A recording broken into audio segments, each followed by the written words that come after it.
Everybody, I'm MLive's Nick Baumgartner here, along with basketball beat writer Brendan Quinn here at Crisler Center. Brendan, Michigan drops a hard-fought 69-64 overtime loss to number 6 Wisconsin.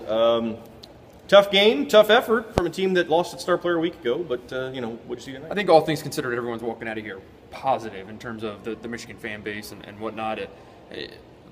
Michigan was a 10-point underdog. I don't think anyone really gave them a chance, even with game day here and all the festivities and the hoopla. But, I mean, Wisconsin's just an older, better, bigger team. They went toe for toe with them. I think 38, the game with 38-37, mid to late the second half or so. It's right there, yeah. 41 up, I think, at one point. Yeah, and they looked dead in the water. Looked like the game was over. Wisconsin was going to waltz out of here. And then, boom, 14-3 run. Game's tied at 41. It's a ball game, and I think that response maybe tells you this team might be able to do a little bit more than people are thinking right now. And I think you nailed it right when the game was over, when you turned to me and you said, that's the best that this team can play, and that's going to be good enough probably to win some games in the Big Ten. Yeah, not good enough against this team, which I think is head and shoulders the best team. I don't think anybody would question that. Certainly. But this league, the way it is, from what I can gather, there's not a lot of great teams in this league. If you play like that every night, you might have enough, but you have to do that every night. You can't have any slips. Other thing, Derek Walton looked a little bit different to me tonight. He looked like he was, getting the corner a little easier. I don't know if that was something Wisconsin was giving him. What did you see from him? And is that maybe a sign moving forward that maybe he's finally gotten it, that you've got to go to the basket and good things are going to happen? Well, first of all, I think he still looks gimpy. A little bit, yeah. I think when he goes down, he hits the floor every time he goes to the basket, and whether it's just kind of, at the middle of the season and you get some bumps and bruises, you get up slowly. But I still don't think he's full speed.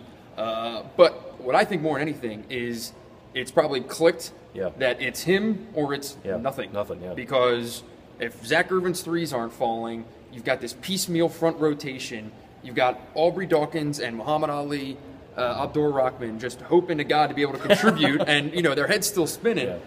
I think Walton has realized that it's him, and he has to get the ball to the basket. And there's still some times where he hesitates, where everyone's kind of still sitting there saying, keep going. But he's getting there, and he's clearly has the moxie to maybe carry this team when it really counts. I mean, making that three was huge. He did the same thing at Rutgers on Tuesday, hitting 2 big threes that totally changed that game. So he's the guy. He's the guy right now, and he's going to have to put them on the shoulders and take where they go. All these outside contributions are great, and it shows development and growth. But this is Derek Walton's team right now. He's the guy, but the guy taking all the shots is Zach Irvin, and he cannot seem to get his head settled or whatever into a situation. You talked to him tonight.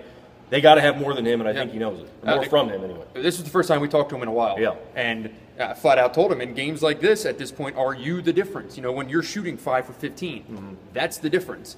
And he flat out agreed and admitted that, he has to get right for this team to be able to reach what is probably a little bit more limited potential right now than most people thought it would be, mainly because of Karras and a few other things. But he's fully aware of the situation. And I think the question now is going to be whether that leads to more pressure that he puts on himself, which you get deeper into that mental wormhole, or if he can have one game where he breaks out of it and then you start seeing because the things finishing at the rim, that's inexplicable as it is. But you have to just think that if he can just put together one game where he makes 4 or 5 threes, that he'll probably take such a big sigh of relief that could lead to everything else kind of evening out. It reminds me of a poor man's Nick Stauskas struggle in the beginning of his, or the end of his first year, his freshman year. He went through the same thing, where he had all these games where he was horrible for a big stretch, and then it turned. That's neither here nor there. Last thing before we go, freshmen, Mar and Aubrey Dawkins are 2 guys. It seems like to me that they've been thrown in the fire, and somebody's got to respond. And those 2 guys seem like they are, they're kind of rising to this. They're good. Yeah, and they've proven that they were worthy of those late scholarships. And now that the head's starting to slow down a little bit, they were spinning like tops there for a while. Now that they get in there, they both kind of seem to feel their roles a little bit. Dawkins with his athleticism and his three-point shooting. Abdur Rahman with his playmaking ability and ability to let them fly every once in a while. But they both made and taken big shots, and I mean that might be the biggest positive at this point in the season. Those 2 guys are so far ahead. than anyone could have thought they'd be a month ago.